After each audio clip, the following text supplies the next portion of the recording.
Hey guys, what's up? It's Chaos Control Media, and today we're gonna work on a chasing game where both you chase an object and an enemy chases you around. So we already have our first character. We're actually going to get another character and an object to collect. So we're going to choose a sprite. For my enemy character, I'll go with this Gobo right here. This guy looks like a good enemy. And next up, we'll go to choose a sprite, and we will get an object. So, let's see. Why don't we use these tacos, right? Everyone loves tacos, right? Just kind of separate them on the screen. You don't really need to, but just to clear that screen. So let's go to choose a backdrop. And why don't we go with this neon tunnel? All right, so now on to the code. So let's actually focus on our first character, our cat. So we'll start off with our event blocks. And as I've mentioned before, this is what we use to start off games or programs. So we'll start with one green flag click. Then we go to our control section. Let's grab our forever because we want something to happen constantly. And next up, we go to our motion section. And we're going to go to where it says go to random position. Now we click on this drop down menu and we change this to say mouse pointer. So now, as you can probably tell, the cat is going to follow around your mouse. Alright, so next up, we're going to move on to our object sprite, which in my case is this taco. I'm actually going to switch this around just to make it easier to tell which sprite I'm working on. And just remember to switch your sprites in general, just because in my experience, a lot of people tend to get tripped up and they think their sprites disappeared or their blocks disappeared rather, and it's actually in another sprite. So just keep that in mind. So with that said, we'll go to our object, and in this case, we're gonna go to our events and grab another when green flag clicked. And now this taco is an object to be collected, which means we can associate it with a score. So next up, we're actually going to create a variable, and we go to make a variable, and we'll just call it score. And now we grab our set my variable to 0 block, and we just change this to score. Or you could have just changed it to score over here and then dragged it over here. It doesn't matter. And next up, we'll go to our control section and grab a forever block. And at this point, we need to have the program make a decision. So we're going to grab an if then block. And our condition will be if it's touching our main character. So we're going to go to sensing. And we'll grab the one that says touching mouse pointer.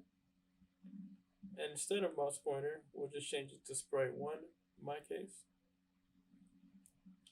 Now, what happens if our character grabs a taco? It would get a point, right? That would be the most logical conclusion. So we go to variables and we go to where it says change my variable by 1. And instead of my variable, we just change this to score. And now once we've collected a taco, we want to have that taco appear in a random position on the screen so that you have to keep going to wherever the taco is, wherever it spawns, right?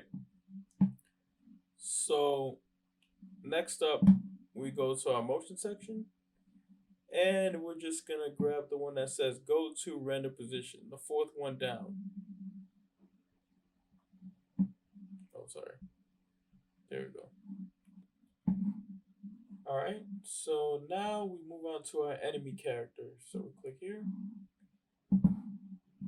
and we go to our events once again. We grab our when green flag clicked, and then we go to our motion, and we want this enemy to travel along a certain path.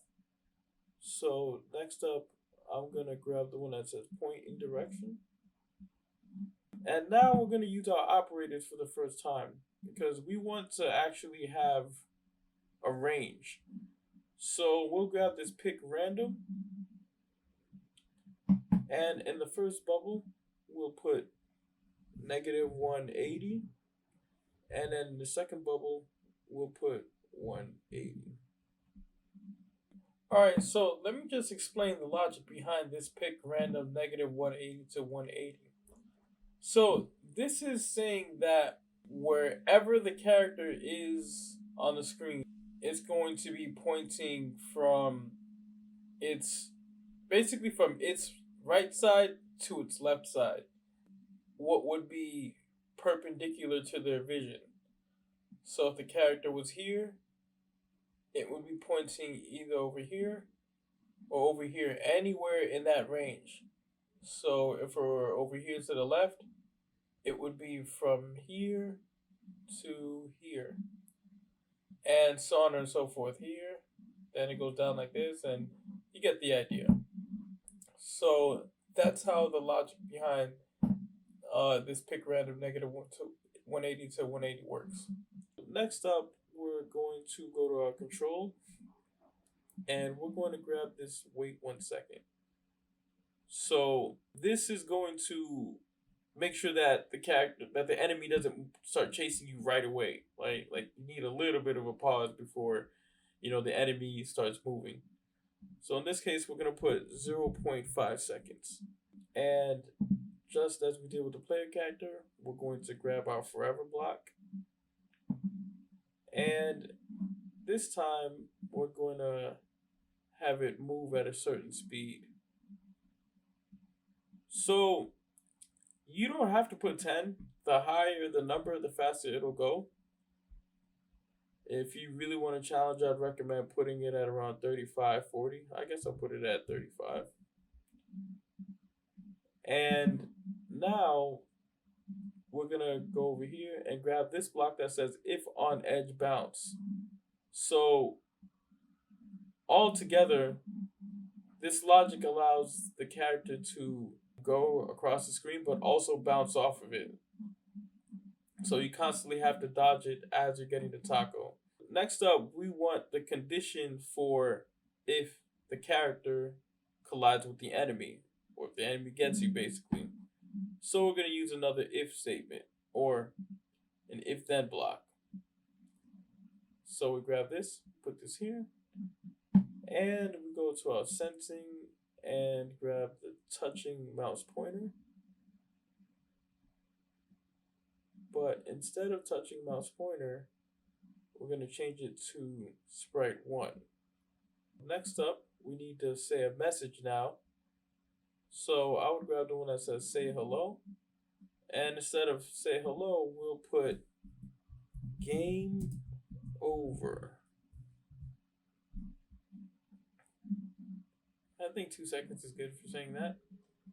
And now we're going to go to our control and grab the block that says stop all. So this stops the entire game. Because, if the enemy gets you, that's it. It's game over, right? So this is the entire logic for the game. So let's give it a test run, shall we? All right. Just one more shot. All right. Just one more time. I swear. And that is what you call testing. So we saw that 35 is a little bit too high for that speed. So why don't we change this to 25? So let's see how the game works with 25 steps.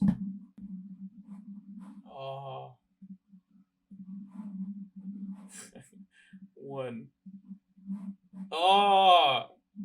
You see, it makes me think because you can't just go in any direction. Like, all right, there we go.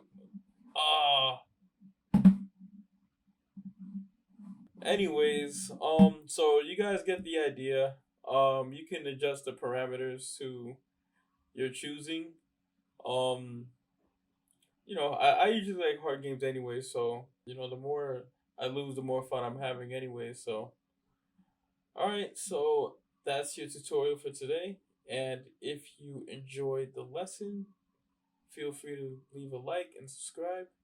And until the next time, accept the darkness.